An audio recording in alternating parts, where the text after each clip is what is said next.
कोकणातील प्रत्येक अपडेट जाणून घेण्यासाठी आजच माझे कोकणच्या सोशल मीडिया प्लॅटफॉर्मला लाईक, फॉलो आणि सबस्क्राइब करा।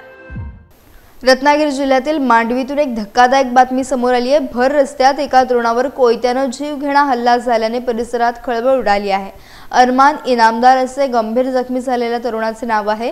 अरमान याच्यावर सध्या रत्नागिरीतील रुग्णालयात उपचार सुरू असून त्याची प्रकृती चिंताजनक आहे। मांडवी येथील वर्दळीच्या रस्त्यावर हा थरारक हल्ला झाला। हल्लेखोराने अरमान याच्यावर कोयत्याने सपासप वार केलेत। यामुळे भीतीचं वातावरण पसरलं। माहिती मिळताच पोलिसांनी तातडीने सूत्रे फिरवत हल्ला करणाऱ्या अंकुश मांडवकर याला अवघ्या काहीच तासात अटक केलं। हल्ल्यामागचं नेमकं कारण अद्याप अस्पष्ट आहे। वैयक्तिक वैमनस्य की अन्य काही कारण याचा तपास रत्नागिरी पोलीस करत आहेत।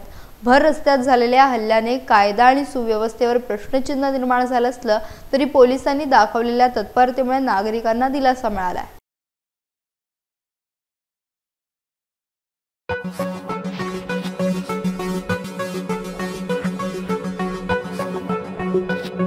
Thank you.